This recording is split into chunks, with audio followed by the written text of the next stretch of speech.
Hello friends, welcome to KD academy Hindi साहित्य। मेरा नाम कविता है।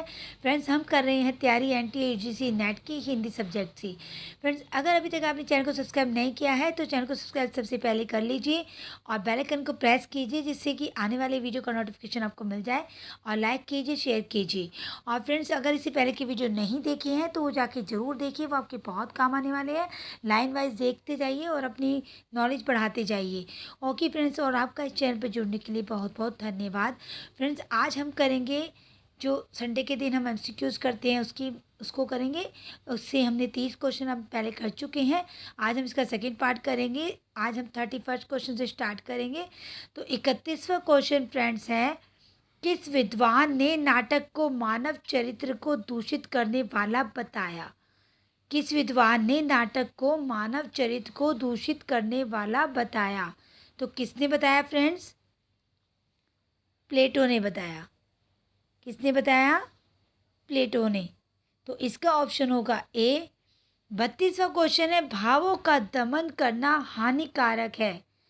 भावों का दमन करना हानिकारक है, किसका कथन है ये? तो इसका ऑप्शन होगा ए, अरस्तु का।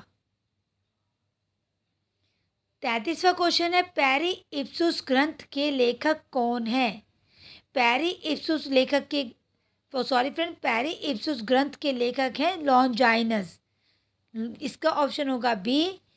34वां क्वेश्चन है, अंतः प्रज्ञा एक प्रकार का आंतरिक ज्ञान है, कथन किस विद्वान का है? अंतः प्रज्ञा एक प्रकार का आंतरिक ज्ञान है, ये कथन किसका है फ्रेंड्स? तो ये है क्रोचे का। तो इसका ऑप्शन होगा ए। फ्रेंड्स, ये मुझे गलत लग रहा है, तो इसका ऑप्शन डी होगा। आप चेक कर लेना, ये रिचर्ड्स होगा शायद इसका। और अगर मैं आपको नेक्स्ट संडे बताऊंगी फिर इसका जो 34वें क्वेश्चन का आंसर है। और अगर आपको सही आंसर पता है तो आप कमेंट्स में दे दीजिए। आप कमेंट्स में मुझे कोई भी आंसर नहीं करते हैं फ्रेंड्स। लास्ट संडे का भी आपने कोई जवाब नहीं दिया। 23 और 29 क्वेश्चन मैंने आपको दिए थे। आज उसका आंसर मैं आपको लास्ट में बताऊँगी। तो 35वां क्वेश्चन है, अनुकरण वह प्रक्रिया है जो वस्तु को उनके यथार्थ रूप में नहीं अपितु आदर्श रूप में प्रस्तुत करती है। तो इसका ऑप्शन होगा फ्रेंड्स, अनुकरण का यह वह प्रक्रिया है जो वस्तु को उनके यथार्थ रूप में नहीं अपितु आदर्श रूप में प्रस्तुत करती है। आदर्श रूप में, तो ये ऑप्शन होगा सी, अरस्तु। 35वां क्वेश्चन होगा सी ऑप्शन। इसका जवाब भी आप कमेंट्स में देना। अगर आपको इसका लग रहा है ये गलत है तो आप इसका जवाब दे सकते हैं कमेंट्स में। 36वां क्वेश्चन है, अनुकरण का अर्थ सर्जना अभाव नहीं बल्कि पुनर्सर्जना है, ये कथन किसका है? तो 36 का और आंसर होगा सी, मरे का। किसकी मान्यता है कि कला कल्पनातीत होती है? किसकी मान्यता है कि कल्पना जो है वो कल्पनातीत होती है, कला कल्पनातीत होती है? तो 37 का ऑप्शन होगा बी, अरस्तु का।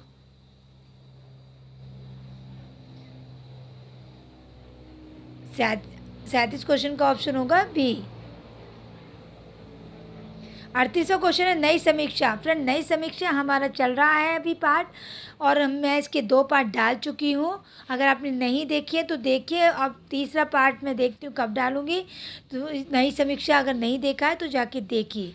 नई समीक्षा शब्द का प्रयोग सर्वप्रथम किसने किया? तो ये किसने किया फ्रेंड्स? शुरुआत इसकी जे स्पिन गार्ड ने की थी, लेकिन शुरू किसने किया था? तो शुरू भी इसने जे स्पिन गार्ड ने ही किया होगा। तो इसका ऑप्शन होगा ए, जे स्पिन गार्ड। नई समीक्षा शब्द का प्रयोग सर्वप्रथम किसने किया, ये पूछा है इसने फ्रेंड्स। आप नई समीक्षा के चैप्टर को जाके पढ़िए, आपको पता चल जाएगा इसका आंसर सही क्या है। 39वां क्वेश्चन है, प्रिंसिपल ऑफ लिटरेरी क्रिटिसिज्म पुस्तक के लेखक हैं। मैंने फ्रेंड्स आपको सारी पुस्तकों के नाम बताए हैं, उनका समय पीरियड बताया है और उनके राइटर सब बताए हैं। ये नई समीक्षा में ये सारे आप जाके देखिए, ये दोनों वीडियो बहुत बहुत इम्पोर्टेंट है।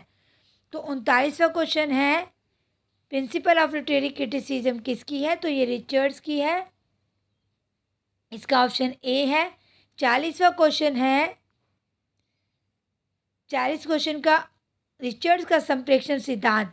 अगर फ्रेंड्स आपने रिचर्ड्स का संप्रेषण सिद्धांत नहीं पढ़ा है तो इसका वीडियो जाके जरूर देखिए।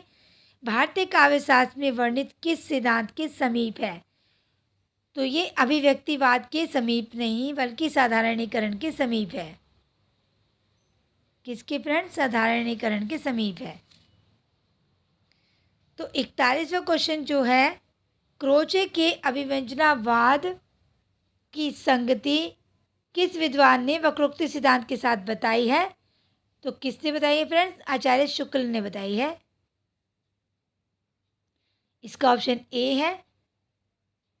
42 क्वेश्चन है, क्रोचे के दर्शन में कला सहजानुभूति के अतिरिक्त कुछ नहीं अथवा वह मानस के अंदर प्रभावों की अभिव्यक्ति है। सहजानुभूति तब कला होती है जब आत्म सहजानुभूति में रमता है और सिर्फ पूर्ण अभिव्यक्ति की क्रिया में एकाग्र होता है। ये कथन किसका है आपको बताना है फ्रेंड्स। तो 42 का ऑप्शन होगा स्कॉट जेम्स। ये स्कॉट जेम्स ने कहा है, ऑप्शन ए है 42 का। 43वां क्वेश्चन है, काव्य की कसौटी सदाचार और उपयोगिता है, उक्ति किस विद्वान की है। ये प्लेटो का आपने सिद्धांत पढ़े होंगे, उसने बताया गया है, तो प्लेटो है इसका। नेक्स्ट ले लेते हैं फ्रेंड्स। 44वां क्वेश्चन जो है उसमें पूछा है असत्य कथन को आपको चुनना है कि इसमें गलत कौन सा है, बाकी सारे सही हैं।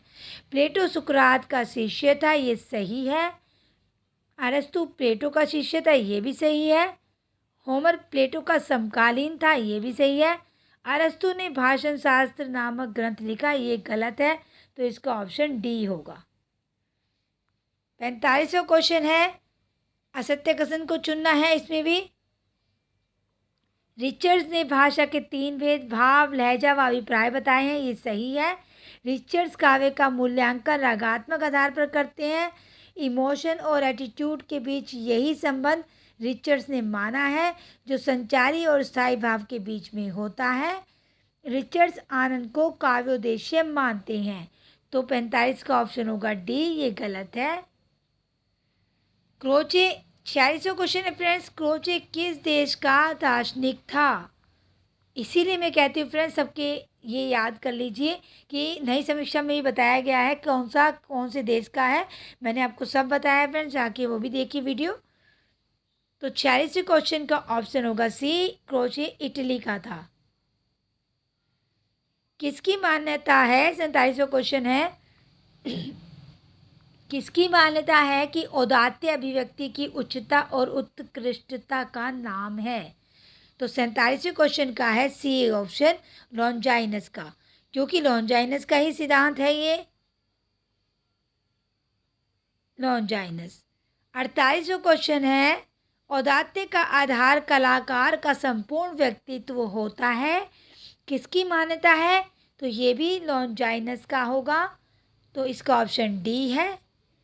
49वां क्वेश्चन है, सुमेलित करना है आपको, तो प्लेटो की बुक कौन सी है ये बताना है, मैंने आपको निशान लगाए हुए हैं इसमें, आप देख लीजिए। तो 49वें क्वेश्चन का होगा ऑप्शन ए, प्लेटो जो है वो रिपब्लिक है प्लेटो की, लिविस की रिवॉल्यूशन, और कॉलरिज की लिविस की द कॉमन परसुएट, और कॉलरिज की द फ्रेंड। ओके फ्रेंड्स, ये देख लीजिए, प्लेटो की रिपब्लिक, लिविस की रिवॉल्यूशन, कॉलरिज की the friend sorry friends, Coleridge की द फ्रेंड और लिविस की द कॉमन परसुएट। नेक्स्ट ले लेते हैं। 50वां क्वेश्चन है, त्रासदी सिद्धांत के प्रवर्तक कौन है। तो त्रासदी सिद्धांत की कौन है फ्रेंड्स, अरस्तु है। ये सिद्धांत मैं आपको करा चुकी हूँ, तो इसका ऑप्शन होगा ए। अब दूसरा देख लीजिए क्वेश्चन, इसमें पूछा गया है कि 51 से 57 क्वेश्चन जो दिए तर्क के आधार हैं। तो पहला क्वेश्चन क्या है आप नेक्स्ट में देख लीजिए पहले। प्लेटो के अनुसार भाव या विचार ही सत्य है, कौशल अनुकीर्ति मात्र है। इसको थोड़ा बड़ा कर देती हूँ फ्रेंड्स सबके लिए। कविता अनुकीर्ति मात्र है, उसमें कुछ और दिख रहा था। प्लेटो के अनुसार भाव या विचार ही सत्य है, कविता अनुकीर्ति मात्र है। ये गलत है या सही ये बताना है आपको। आर का पूछा है क्योंकि काव्य मिथ्या जगत की मिथ्या अनुकीर्ति है। तो 51 का ऑप्शन क्या होगा फ्रेंड्स? 51 का ऑप्शन होगा सी। सी में क्या बताया है कि ए गलत है और आर सही है। ए गलत, आर सही। 52वां क्वेश्चन है प्लेटो के अनुसार काव्य मिथ्या जगत की मिथ्या अनुकृति है। आर में कहा है तर्क में साहित्यकार जिस काव्य का सृजन करता है वह पहले से ही भौतिक जगत में व्याप्त है। तो 52 का है ऑप्शन डी। डी में देख लेते हैं कि दोनों ही गलत है, दोनों गलत हैं। 53वां क्वेश्चन पूछा गया है फ्रेंड्स क्योंकि काव्य मिथ्या जगत की मिथ्या अनुकीर्ति इसमें दिया है और काव्य मिथ्या जगत की मिथ्या अनुकीर्ति ये मुझे फ्रेंड्स इसमें भी डाउट लग रहा है। तो आप ये देखिए मुझे दोनों सही लग रही हैं। ये इसका ऑप्शन ए होना चाहिए, ये दोनों सही है। और आप भी चेक करके बताना फ्रेंड्स मुझे। 53वां क्वेश्चन है अरस्तु के अनुसार कवि वस्तुओं को उसी रूप में वर्णित ना करके तार्किक रूप प्रस्तुत करता है। फ्रेंड्स कई बार ऑप्शन गलत दिए होते हैं तो इसे मैं ऑप्शन के आधार पर नहीं चल रहूँगी क्योंकि मैंने आपको पढ़ाया है प्लेटो का सिद्धांत। आप जाके उसमें देखिए वीडियो में उसमें क्या कहा गया है, तो ये फिर आपका क्वेश्चन सॉल्व हो जाएगा। तो 53वां क्वेश्चन है अरस्तु के अनुसार कवि वस्तुओं को उसी रूप में वर्णित ना करके तार्किक रूप प्रस्तुत करता है क्योंकि अनुकरण का विषय जीवन का आंतरिक पक्ष है। तो ये इसका ऑप्शन सी है। सी में बताया है ए गलत और आर सही। तो आर सही है और ए इसमें गलत है। 54वां क्वेश्चन है लॉन्जाइनस के अनुसार औदात्य आत्मा की महानता का प्रतिबिंब है। सच्चा औदात्य केवल उन्हीं में है जिनकी चेतना उदात्त और विकासोन्मुख हो। तो 54वां ऑप्शन जो है उसका भी सी है। सी में आपसे कहा गया है सी की आर गलत है और ए सही है। 55वां क्वेश्चन है एक महान ए में बताया गया है महान व्यक्तियों की वाणी से ही उदात्त विचार ध्वनित होते हैं। लेखक का व्यक्तित्व जितना उदात्त होगा उसकी रचना उसी अनुपात में उदात्त होगी। क्योंकि होमर की रचनाएं उत्कृष्ट थी क्योंकि उसका व्यक्तित्व उदात्त था। तो 55वां ऑप्शन भी सी है क्योंकि सी आर इसमें गलत है और ए सही है। 56वां क्वेश्चन है रिचर्ड्स के अनुसार कला में प्रेषणीयता आवश्यक है परंतु कलाकार को इसके लिए विशेष प्रयत्न नहीं करना चाहिए। आर में कहा है क्योंकि कलाकार जितना सहज स्वाभाविक होगा उसकी अनुभूतियाँ उतनी ही समय प्रेक्षणीय बनेगी।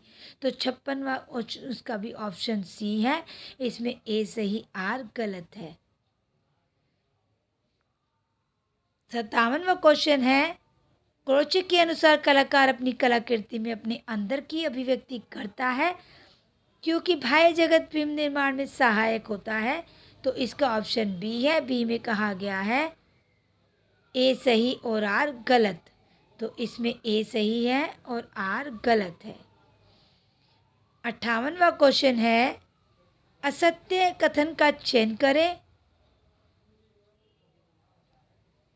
इसमें बताया गया क्रोचे ने ज्ञान के दो रूप माने हैं। सौंदर्य शास्त्र की व्याख्या क्रोचे ने की है। सामान्य व्यक्ति व कलाकार दोनों में सहजानुभूति है। फ्रेंड्स आपके सिलेबस में क्रोचे नहीं है लेकिन फिर भी आप क्रोचे को पढ़ लेना क्योंकि क्वेश्चन कहीं से भी आ जाता है। इसमें देने के लिए है कि ये जो आपको सिलेबस दिया गया है लेकिन आपको सारा ही पढ़ना चाहिए। तो सी में बताया गया सामान्य व्यक्ति व कलाकार दोनों में सहजानुभूति है होती है। अभिव्यक्ति का संबंध केवल शाब्दिक व्यंजना से ही होता है। तो इसका 58 क्वेश्चन का ऑप्शन डी है क्योंकि डी जो है वो गलत है, बाकी सारे सही हैं। 59वां क्वेश्चन है इसमें बताया गया है तर्क वाले ही हैं ये भी। आंतरिक संवेद भावों की रसाग्रही अभिव्यक्ति कविता है, क्योंकि कविता लोक रंजन से जुड़ी है। तो 59वीं का क्वेश्चन का ऑप्शन डी है, क्योंकि ये दोनों ही गलत है। लॉन्जाइनस की उदात्त के प्रकारों में से कौन सा एक नहीं है? अब लॉन्जाइनस का देखो, अगर आप इसमें आप में दिया नहीं है आपके सिलेबस में, लेकिन आप लॉन्जाइनस को भी पढ़ लेना अच्छे से, इसके सिद्धांतों को भी पढ़ लेना। तो जो उदात्त सिद्धांत है इसका, तो 60वें क्वेश्चन का ऑप्शन है डी, इसमें रस विवेचन नहीं है। अलंकार, नियोजन, उदात्त विचार, उत्कृष्ट भाषा, ये सभी है। तो फ्रेंड्स आज ये 60 क्वेश्चन पूरे हो गए हैं और पाश्चात्य शास्त्र के पूरे हो गए हैं क्वेश्चन। और हमारा शायद इस हफ्ते में ये साहित्य शास्त्र की इकाई फिनिश हो जाएगी। हम नेक्स्ट में फिर आप देख लेंगे कौन सा टॉपिक लेंगे। फ्रेंड्स अगर आपको मेरी वीडियो अच्छी लग रही है तो आप इनको लाइक शेयर जरूर कीजिए और चैनल को सब्सक्राइब जरूर कर लीजिए। ओके फ्रेंड्स, और तब तक के लिए बाय, जब तक कि नेक्स्ट वीडियो में मिलते हैं।